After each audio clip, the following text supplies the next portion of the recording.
le voyageur d'aujourd'hui, Delphes reste un lieu habité par un mystère qui touche tellement notre âme qu'une seule visite enracine ce haut lieu pour toujours dans le cœur de notre mémoire. La majesté du site, parfaitement accordée à l'élévation de l'esprit qui devait s'y manifester, s'est imposée aux Grecs durant les siècles les plus riches de leur histoire, qui l'ont considérée comme la source de toute pensée et de toute vérité.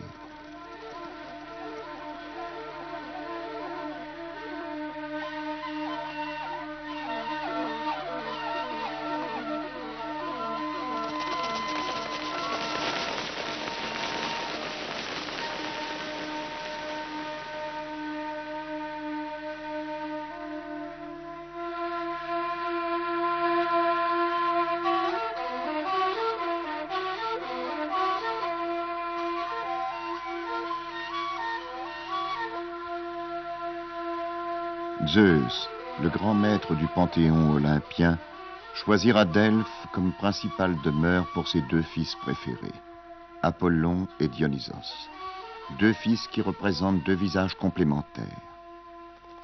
Cette complémentarité se retrouve à Delphes très visiblement dans le voisinage du grand théâtre dionysiaque avec le temple connu sous le nom de temple d'Apollon.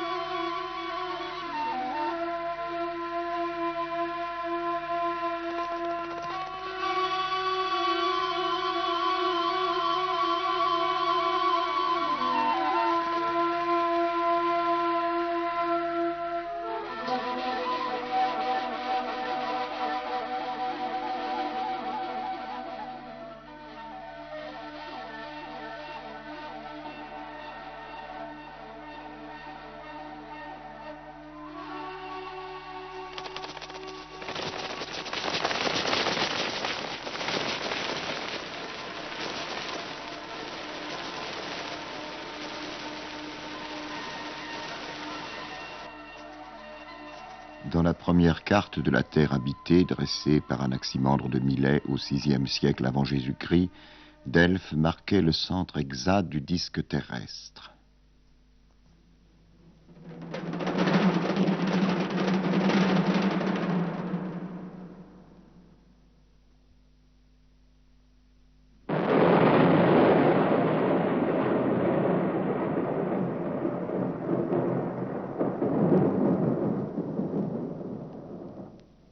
D'après les plus anciennes traditions, Zeus a déterminé lui-même ce centre à l'aide de deux aigles qui, partant aux deux extrémités de la Terre, se sont rencontrés au-dessus de Delphes.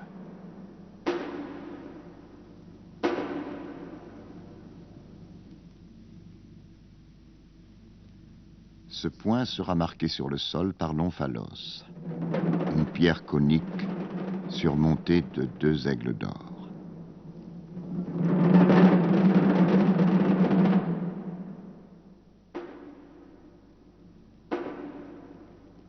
Cet omphalos, qui marquait le centre du monde grec, était gardé dans le cœur du principal temple du sanctuaire. Ce temple était avant tout la demeure du dieu Apollon, le dieu du centre.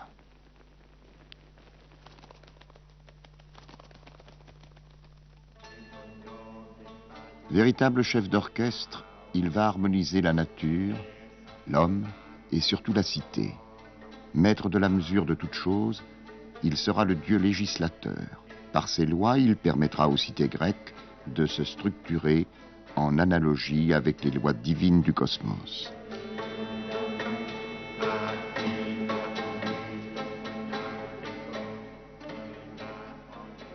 Ici, toute guerre cessait. Dans le sanctuaire de ce dieu harmonisateur, les temples trésors, disposés au long de la voie sacrée, appartenaient à tous les peuples de l'Hellade.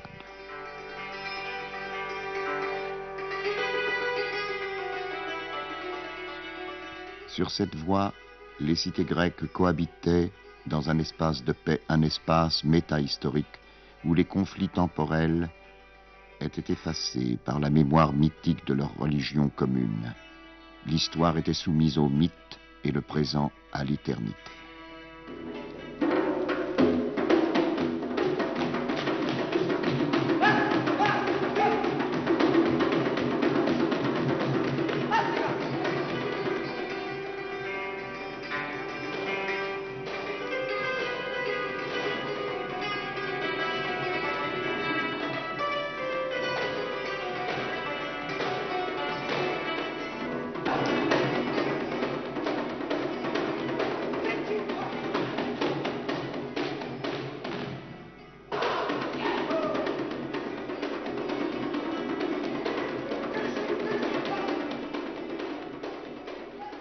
La frontière entre les guerres historiques et mythiques était effacée, et deux cités en état de guerre, comme Athènes et Syracuse, pouvaient se retrouver côte à côte dans le sanctuaire ou dans les cortèges pendant les fêtes.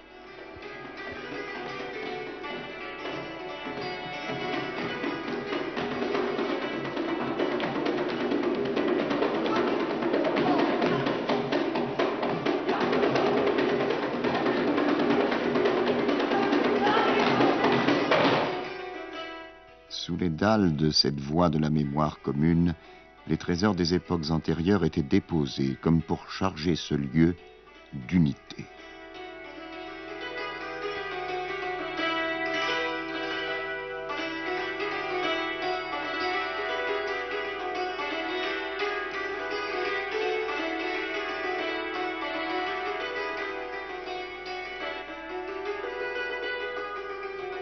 La montée vers la demeure du dieu Apollon était donc symboliquement une montée vers les racines mythiques de toutes les cités grecques.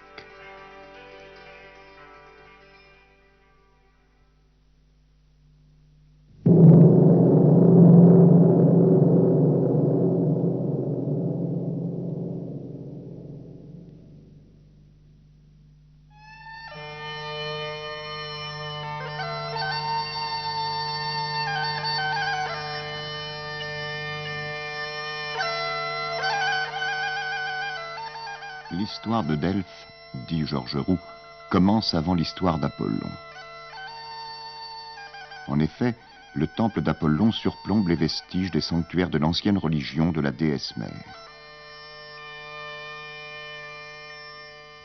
Visibles encore, les rochers sacrés dédiés à la déesse Terre ont été préservés par l'époque classique.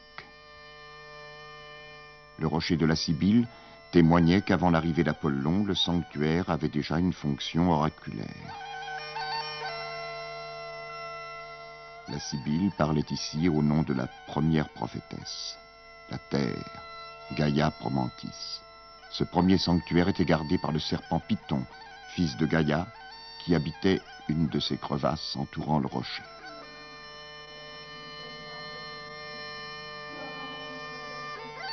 Le serpent Python, divinité souterraine et symbole de la sagesse, nous rappelle que selon les anciens, le ventre de la terre est la demeure éternelle du savoir des anciennes générations. Ainsi, la terre, siège de la mémoire ancestrale, était le lieu privilégié de toute prophétie.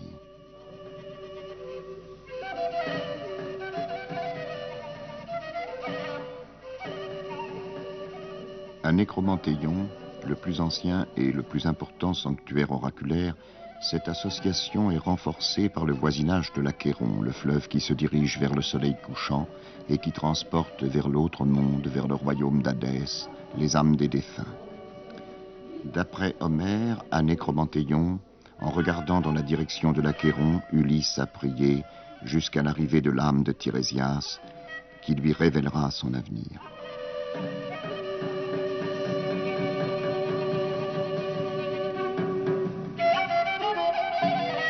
Les pèlerins, après les épreuves du labyrinthe, vivaient dans les cavernes du sanctuaire à la fois un retour à l'origine et une révélation de l'avenir. Les cavernes symbolisent ainsi l'antre par lequel les ancêtres, guidés par Hermès, sont dirigés vers l'autre monde.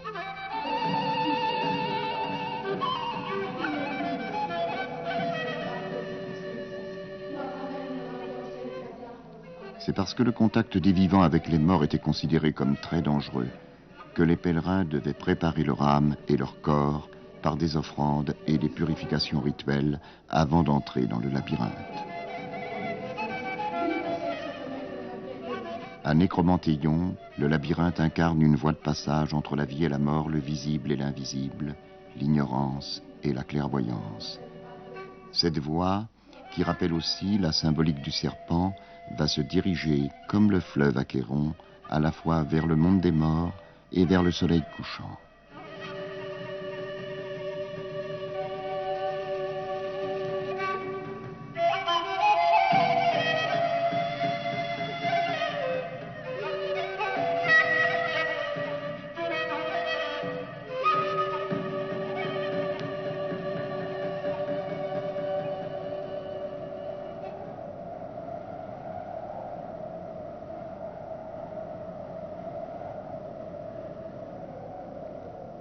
Dans l'évolution de la religion grecque vers une prédominance uranienne, Zeus, le maître des divinités célestes, conservera longtemps le souvenir des anciennes divinités chtoniennes.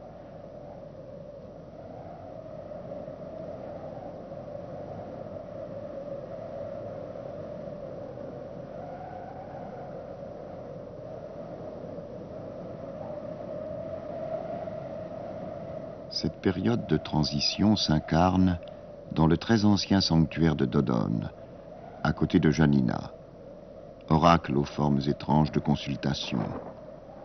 En dehors d'une source et des voix des colombes, c'est le feuillage du chêne sacré, sous l'action du vent ou du souffle du grand dieu Zeus, qui sera le principal porteur de la puissance oraculaire.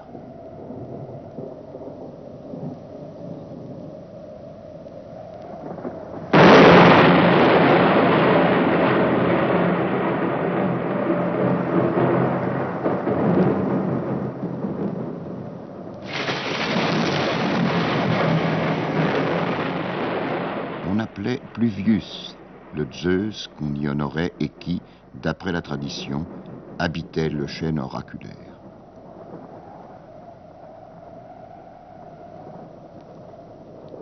Symboliquement, cet arbre figure un pont unificateur, un axis mundi entre les entrailles de la terre et la puissance du grand dieu olympien. Pour assurer la victoire des divinités uraniennes liées au ciel et pour donner au panthéon olympien un grand dieu de l'harmonie et de la lumière, Zeus va féconder Leto, personnification de la nuit. Pour donner naissance à Apollon, Leto, venu du nord, de l'Hyperborée, sera refusé par toutes les provinces et toutes les îles grecques. Leto avait contre elle la jalousie de Héra, l'épouse de Zeus, mais aussi la crainte qu'inspirait le futur dieu aux divinités existantes.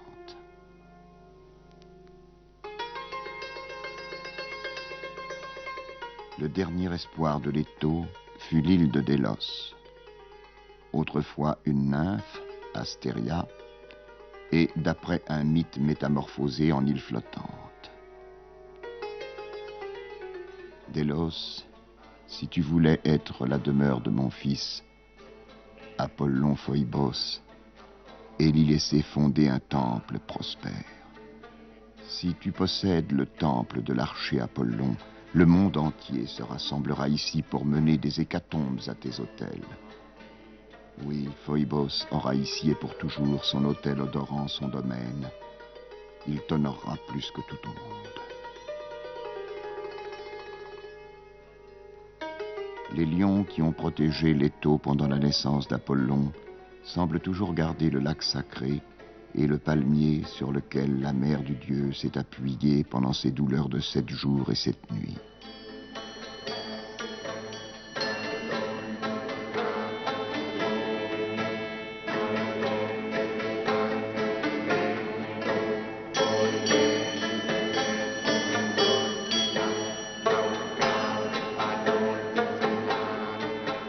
Jetant ses bras autour du palmier, elle enfonça ses genoux dans l'herbe, et sous elle la terre sourit. Le jeune dieu bondissait, et il était la clarté même du jour. L'univers flottait subitement dans la lumière. Et comme ce jour était le 7e du mois, 7 fois les cygnes firent le tour de Délos.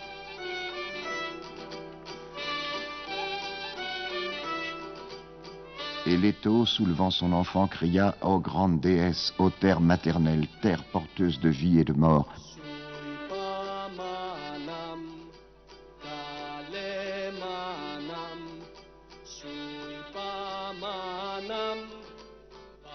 Que Délos soit une terre bénie entre toutes les terres, que Délos, au sol aride, devienne le centre des Cyclades, que Délos devienne une terre d'autel, une terre de prière.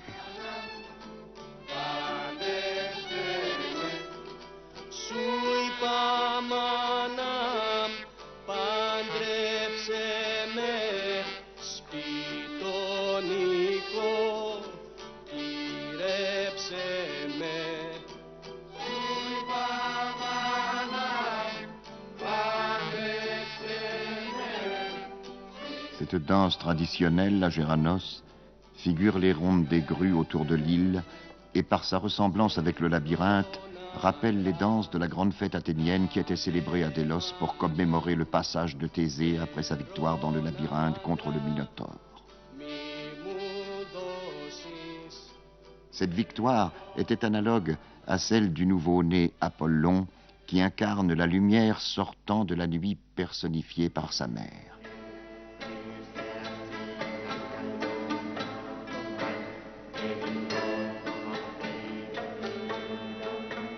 Les 9 lions regardent à la fois vers l'Orient d'où la lumière apollinienne jaillit tous les jours et vers le palmier qui rappelle Apollon, ce dieu du centre, colonne de lumière entre le chaos ténébreux d'en bas et la clarté et l'harmonie voulues par les divinités olympiennes.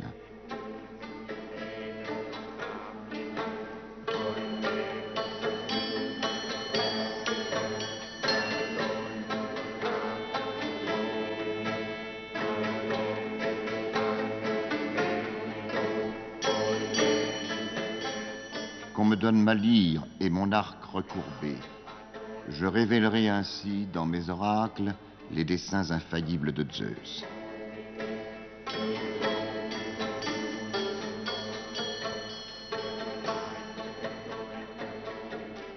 Tous les immortels l'admiraient, et Délos tout entière se couvrit d'or pendant qu'elle contemplait la race de Zeus et de Leto. C'était toi, Seigneur, à l'arc d'argent, archer Apollon, qui tantôt gravissait le Sainte Rocheux et tantôt marchait d'un pas errant parmi les îles et les hommes. Mais sur Délos, sainte de flots, tu règnes en souverain. Nombreux sont tes temples, tous les hauts lieux te sont chers, mais ton cœur trouve le plus de charme à Délos.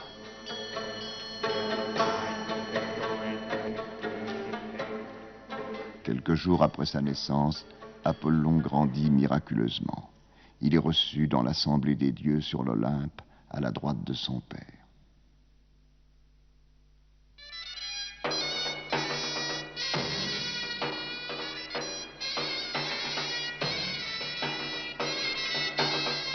Quand Apollon entre dans le panthéon olympien, Zeus n'a pas encore achevé l'ordre du monde.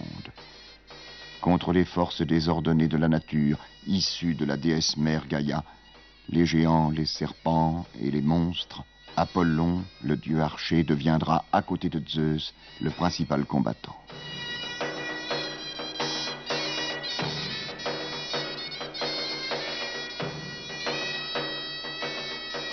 Après l'aide donnée aux Lapites, peuple d'origine divin de Thessalie contre les centaures, Apollon va se diriger vers Delphes.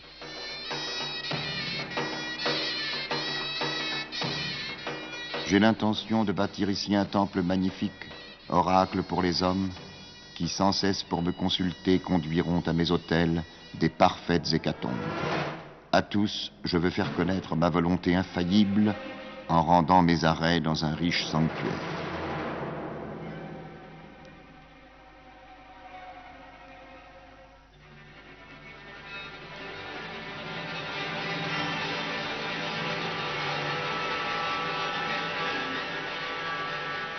Mais pour bâtir son temple, Apollon devra vaincre les anciens maîtres de l'oracle.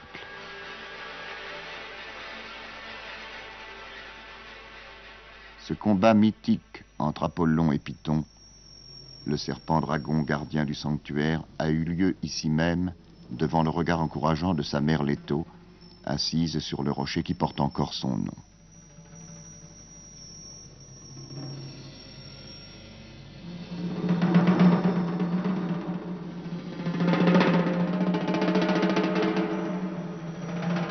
Cette lutte entre Apollon et le serpent Python n'est pas un combat aveugle, mais une confrontation nécessaire entre la mesure apollinienne et la démesure des puissances naturelles.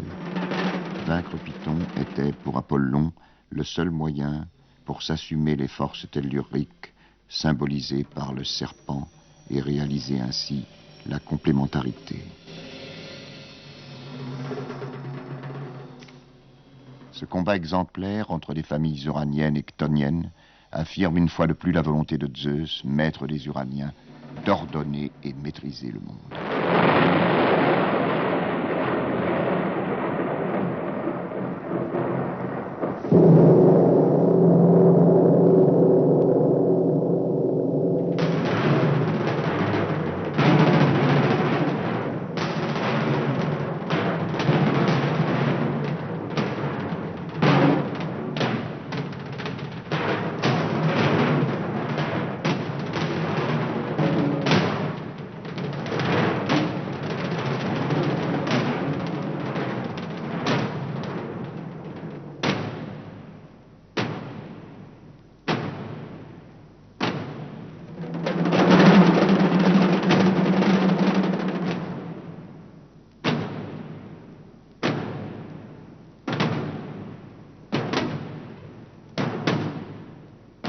Les ténèbres voilèrent l'œil de la bête et l'ardeur puissante du soleil la fit pourrir en ce lieu même.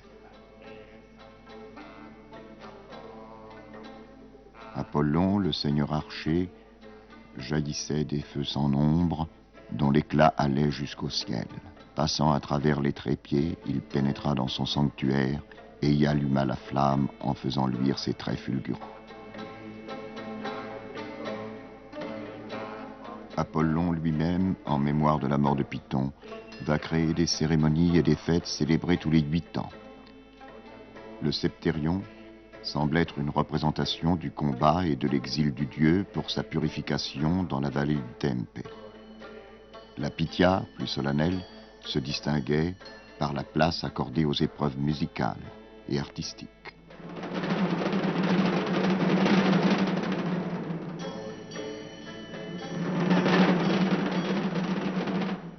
L'objet rituel le plus important pour le sanctuaire était l'omphalos, sous lequel, dans l'Aditon, la légende nous dit que Python était enterré.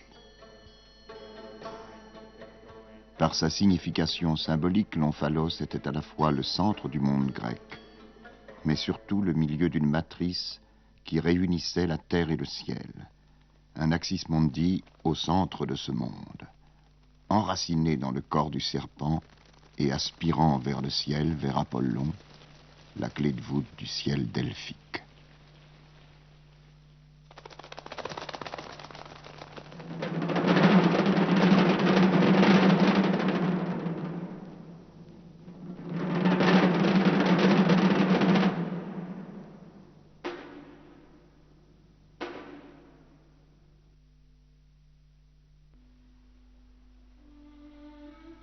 Au IVe siècle, Platon considérait toujours Apollon l'unique source des lois fondamentales de sa République.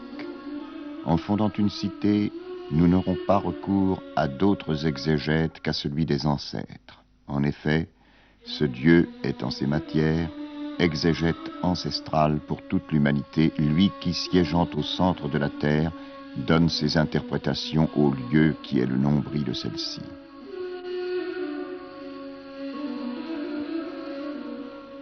Les pèlerins arrivaient à Delphes par le port d'Ithéa ou à travers la région de Livadia, passaient par le sanctuaire d'Athéna Pronaia à Marmaria.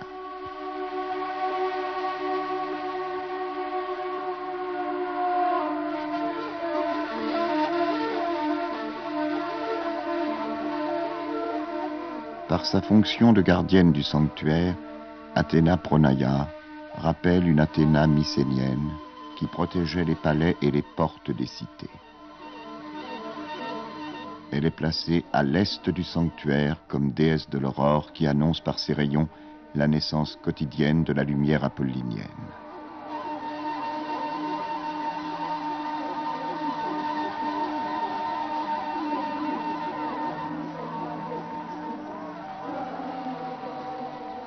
Suivant l'exemple d'Apollon, qui après le meurtre de Python s'est lavé dans la fontaine de Castalie, les pèlerins vont se purifier dans la même source, au pied des Phèdriades, avant de s'engager dans la voie sacrée.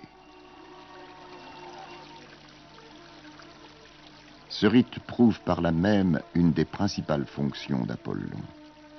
Dieu purificateur, destructeur des miasmes, mais surtout capable d'effacer la souillure du meurtre. Avant tout oracle, les prophétesses se purifiaient aussi à Castabie.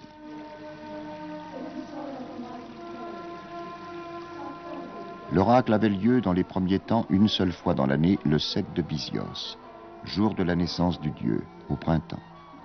Par la suite, la renommée de Delphes a obligé les prêtres de consulter l'oracle tous les 7 du mois.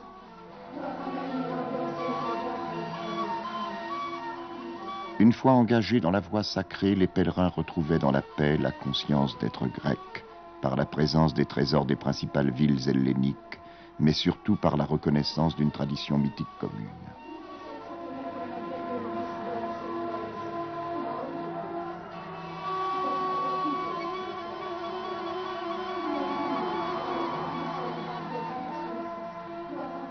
Par ses méandres, la voie sacrée figurait analogiquement le labyrinthe, itinéraire symbolique nécessaire pour approcher le centre, source de sagesse et d'harmonie, itinéraire d'autant plus nécessaire pour approcher le temple d'Apollon à Delphes, le centre des centres.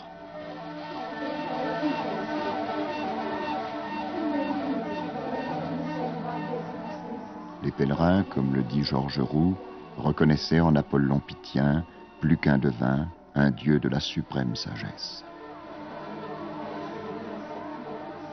Comme le 7 est le nombre consacré à Apollon, la sagesse de la nation était incarnée à Delphes par les 7 sages. Inspirés par Apollon, ils ont gravé sur le fronton est les 7 célèbres maximes dont les pèlerins s'imprégnaient avant d'entrer dans le temple. Si des maximes comme « connais-toi toi-même » et « rien de trop » étaient faciles à comprendre, il y avait sur l'architrave, dans l'axe de la façade, un ex-voto figurant la lettre « E ». Cet epsilon, la 5e lettre de l'alphabet grec, a provoqué plusieurs exégèses dont la plus profonde semble être celle acceptée par Plutarque, et ne veut pas dire aux pèlerins « tu es ». Tu es, c'est la profession de foi du fidèle devant son Dieu. Tu es donc je suis.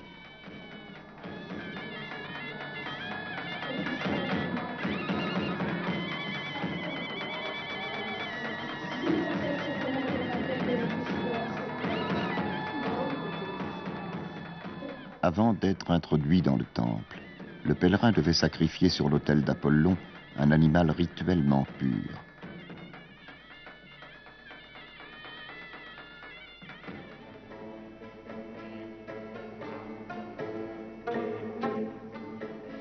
Une fois franchi la porte, le pèlerin pénétrant dans le naos était acquis par la lumière du feu éternel d'Estia, le commun foyer de l'Ellade.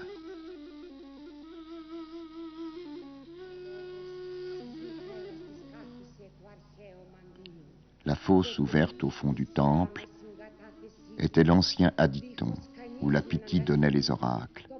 Le sol jamais couvert de dalles assurait des rapports mystérieux entre les puissances telluriques qui ont précédé l'oracle apollinien et les nouvelles puissances agissant grâce à la victoire du dieu de la lumière.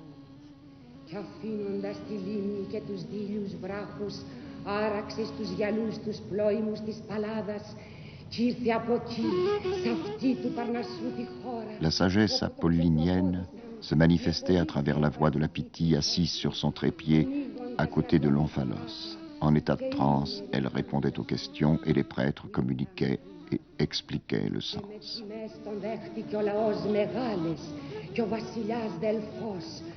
Les anciennes puissances oraculaires de Delphes sont symbolisées par la présence d'un autel dédié à Poséidon dans le Mégaron et par le tombeau de Dionysos dans l'Aditon sur lequel Apollon mit ses pieds.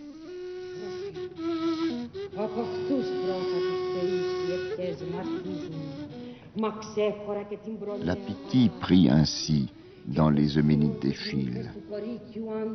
Ma prière fait une place à part à la première prophétesse, à la terre, après elle à Thémis, ensuite à Phoebos. Zeus lui emplissant le cœur de divine science, l'assied sur ce siège 4e prophète. Ici, il parle pour Zeus, son père.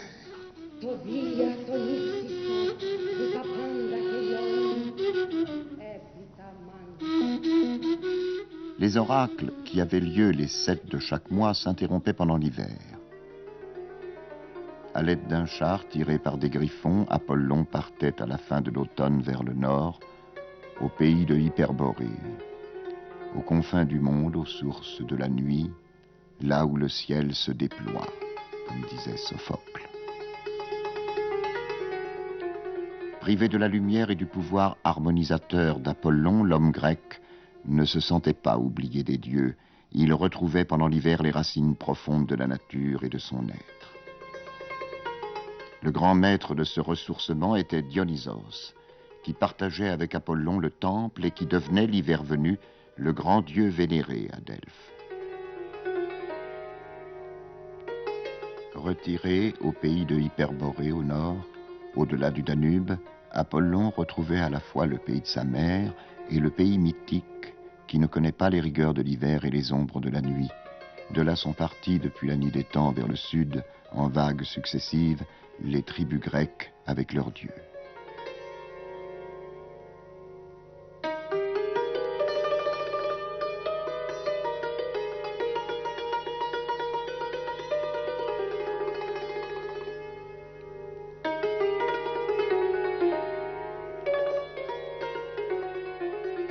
Fils de Léto, Apollon va exprimer sa nature et ses fonctions de dieu des muses, dieu harmonisateur, par le symbole de la lyre à 7 cordes. 7 comme le jour de sa naissance et les 7 sons fondamentaux de la musique qui doit harmoniser les 7 régions du monde visible et invisible. Mais pour agir efficacement, il a besoin d'un partenaire dans cette action d'équilibre social et cosmique. Cette divinité complémentaire, c'est Dionysos, le dieu de l'anarchie et destructeur du bel ordre civique. Cette action complémentaire Apollon-Dionysos s'inscrit dans la structure même du temple de Delphes. Le fronton est regarde vers le lever du soleil le jour du solstice d'été, le jour de l'apogée apollinien. L'autre fronton, le fronton ouest, était dédié à Dionysos et dans son axe se couche le soleil, le jour du solstice d'hiver. Cette fête symbolise la résurrection du soleil par sa victoire sur la longueur de la nuit et la victoire de la nature sur les rigueurs de l'hiver. Ainsi, Dionysos devenait le seul maître du sanctuaire, en occupant le centre, siège d'Apollon pendant le reste de l'année. Ces images résument sa nature et ses fonctions. La couronne de lierre toujours vert symbolise la pérennité.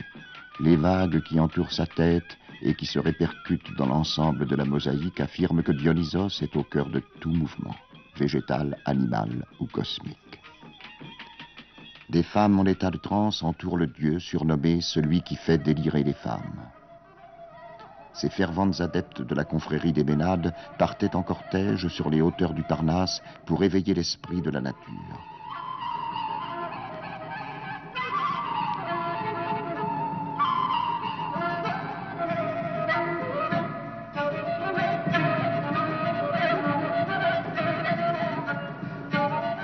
Vêtues de peau de faon et le thyrse à la main, ces zélatrices de Dionysos suivaient leur guide dans les coins les plus sauvages des montagnes. Absorbées dans la joie de la danse, leur danse s'accompagne de musique qui suscite leur frénésie.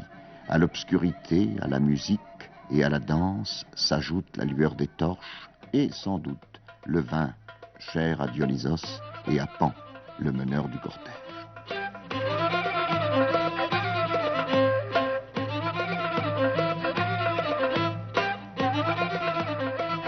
Comme le dit Platon, celle qui était visitée par le dieu puisait au fleuve du lait et du miel. Elle frappait les rochers de leur thyrse et l'eau fraîche jaillissait. Le feu ne les brûle point. Aucune flèche de métal ne peut les blesser. De sauvages taureaux tombent à terre sous leurs mains et les arbres puissants sont déracinés par leur force conjuguée.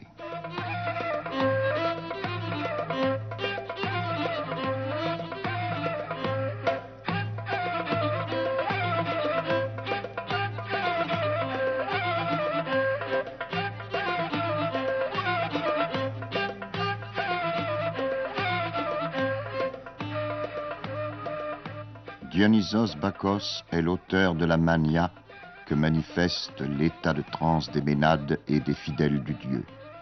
Il y participe aussi. Il est le Bacchan par excellence. Il faut l'imaginer, comme les adeptes de Cérite, en proie au délire orgiaque. Il est, pour Homère, Dionysos le fou, ou qui fait le fou. D'après Walter Otto, la démence qui s'appelle Dionysos n'est pas une maladie, une déchéance de la vie. Elle est la compagne de sa santé la plus haute, le tumulte qui surgit du plus intime d'elle-même lorsqu'il mûrit et déborde.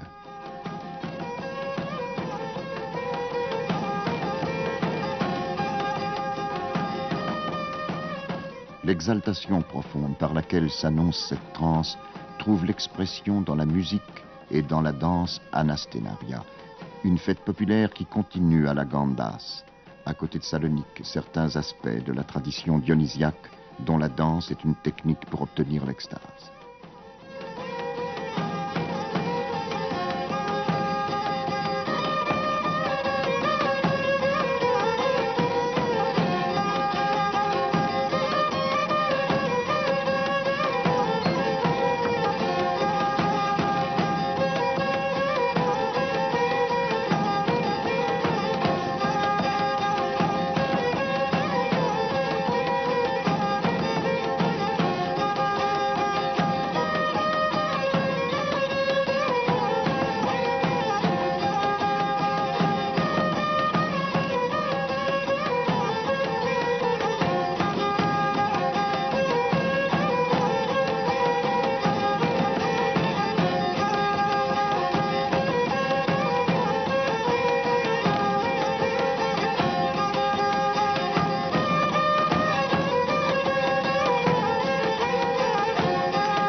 Mais quel est ce Dieu de l'extase et de la terreur, de la sauvagerie et de la délivrance?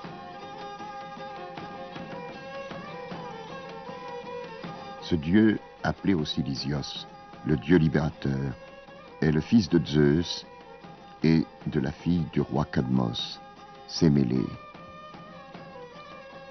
Il est appelé aussi celui qui est né du feu, parce que Sémélé eut l'imprudence de désirer voir dans toute sa splendeur, au milieu de ses éclairs, le Dieu qui l'avait rendu mère. Le cortège des Ménades sur le Parnasse évoque la mémoire du sacrifice de Sémélé et de la double naissance de Dionysos. Les flammes du dieu des éclairs consumèrent Sémélé et en mourant, elle laissa échapper de ses entrailles le fruit à peine formé. Mais les flammes s'entr'ouvrent, ébauchant autour de Dionysos la forme d'un antre, symbolisé depuis par toutes les grottes dionysiaques.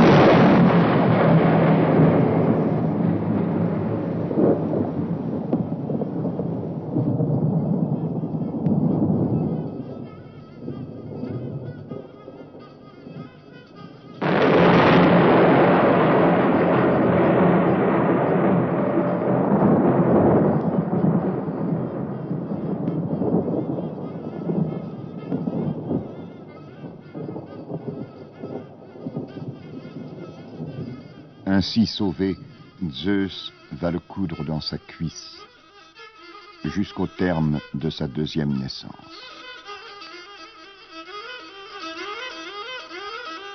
Dionysos, à peine né, a été confié par les soins d'Hermès aux nymphes, ses nourrices, qui symbolisent l'humidité de la terre, les sources jaillissantes et les grands fleuves. Dionysos est à la fois eau et feu, et en lui les deux natures se complètent. Par le mystère de sa naissance et par le miracle de l'antre, Dionysos introduit le feu dans l'univers entier. Brûlant et humide, Dionysos mêle le feu à l'eau.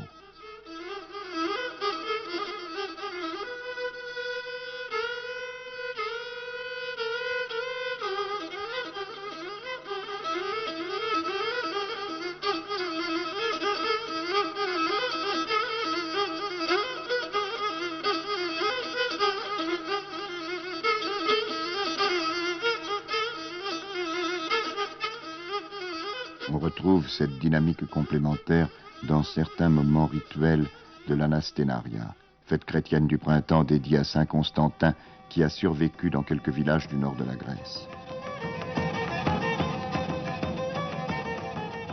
Le moment le plus spectaculaire et le plus chargé des souvenirs dionysiaques, c'est la danse rituelle sur la braise.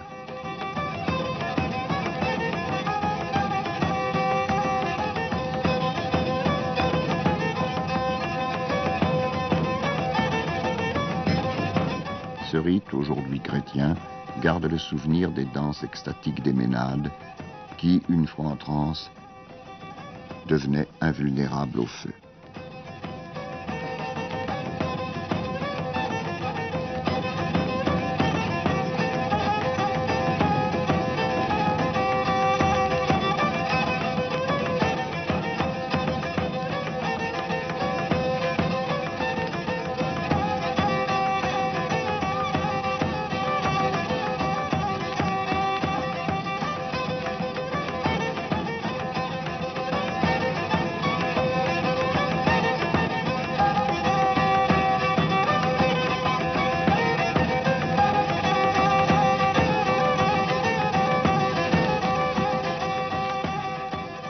Comme les anciens, les Anasténaria ont leur sacrificateur, qui va offrir à Dieu des boucs et des taureaux noirs.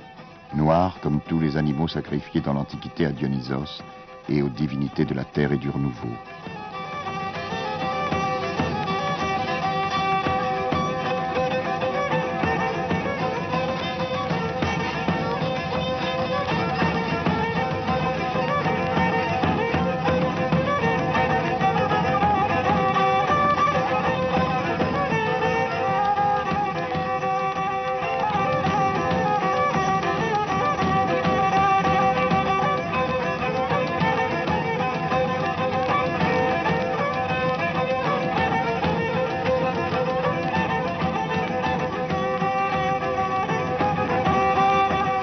Associé à l'idée même de grande divinité, le taureau figurait souvent Dionysos, le dieu fécondateur.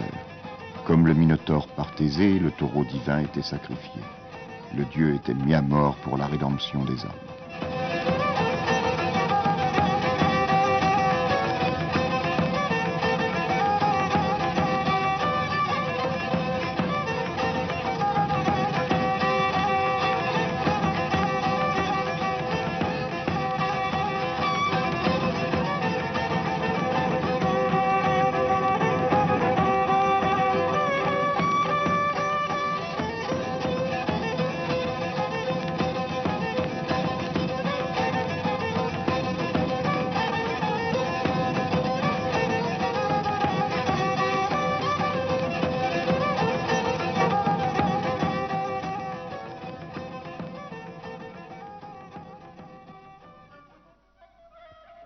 Zeus dit à ses mêlées après l'étreinte, « Bienheureux es-tu qui enfanteras une grande joie pour les dieux et les hommes, car tu as conçu un fils qui apportera aux mortels l'oubli de la souffrance. Tu rends l'espoir aux cœurs anxieux, tu donnes aux pauvres la force et la vigueur. » Ainsi sont abolies toutes les contraintes et toutes les hiérarchies, comme si la liberté du monde originel se trouvait d'un seul coup à nouveau présente. Le vin, d'après Plutarque, délivre l'âme de la servitude, de l'angoisse et du mensonge, et enseigne aux hommes la vérité et la franchise. Il porte à la lumière ce qui a été caché.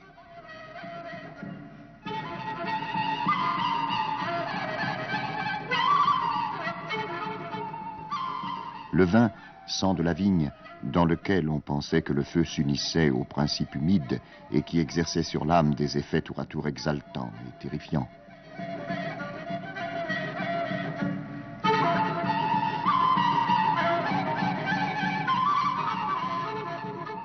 Les Ménades sont caractérisés par leur distinction et leur réserve.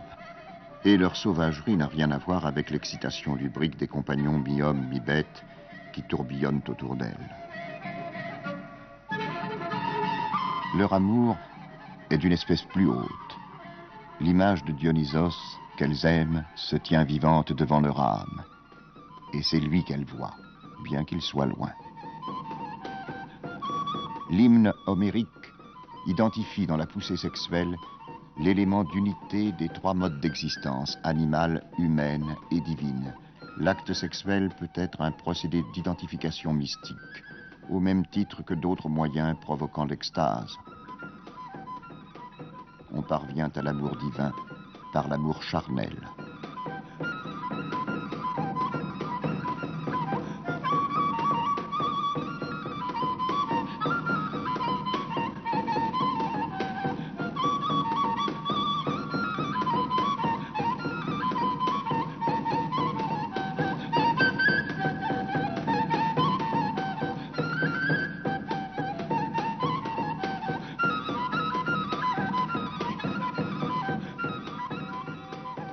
Dieu de la nature, de la démesure, et opposé aux contraintes urbaines, c'est surtout comme le dieu du théâtre que Dionysos demeure dans notre mémoire. À Athènes, dans le plus ancien théâtre grec dans lequel, progressivement, on va substituer le spectacle à la liturgie, la liaison avec les racines religieuses se maintiendra jusqu'à l'époque classique par ses sièges, qui étaient réservés aux prêtres dionysiaques.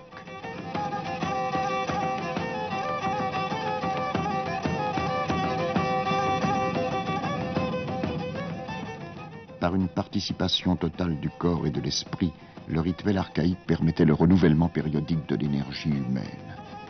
Comme on le retrouve encore partiellement dans les rondes par lesquelles on clôture la danse du feu des Anasténaria.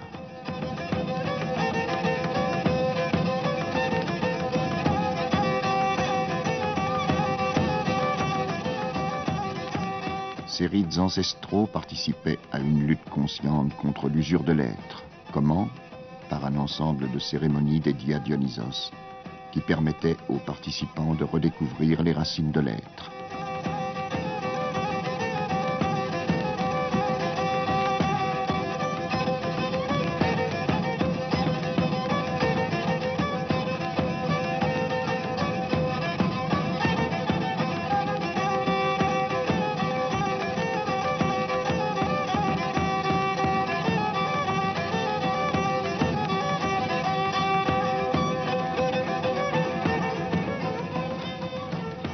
Par la purification, par la danse et l'extase, les initiés parvenaient à vaincre le temps et l'usure.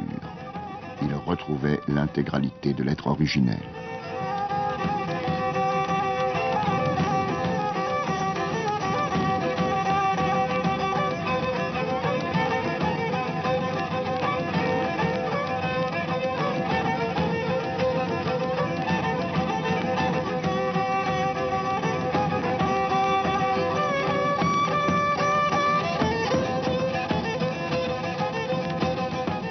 Au cours du VIe et Ve siècle, les cérémonies vont se transformer en représentations théâtrales.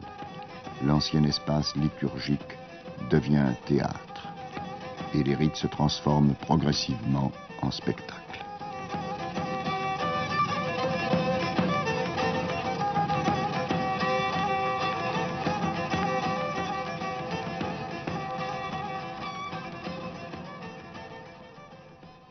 Contre cette menace, Delphes continue d'agir en se fondant sur la complémentarité du couple Apollon-Dionysos. Si Apollon, dieu de la mesure, reste le régulateur des lois civiques, reflétant les lois divines du cosmos, Dionysos assure la nécessité permanente de l'enracinement dans les profondeurs de l'être et la nature du monde.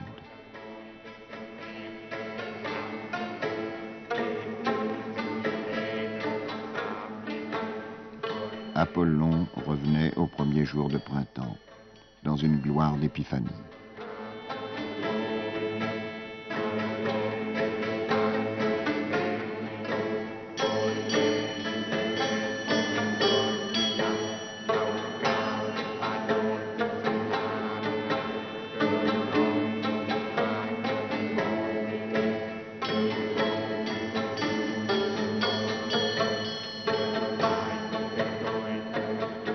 Et comme à sa première arrivée à Delphes, Apollon Phoebos, le brillant, revient sous l'apparence d'un astre qui luit en plein jour. Il jaillissait de sa personne des feux sans nombre, dont l'éclat allait jusqu'au ciel. Passant à travers les trépieds, il pénètre dans son sanctuaire et y allume la flamme, en faisant luire ses traits fulgurants.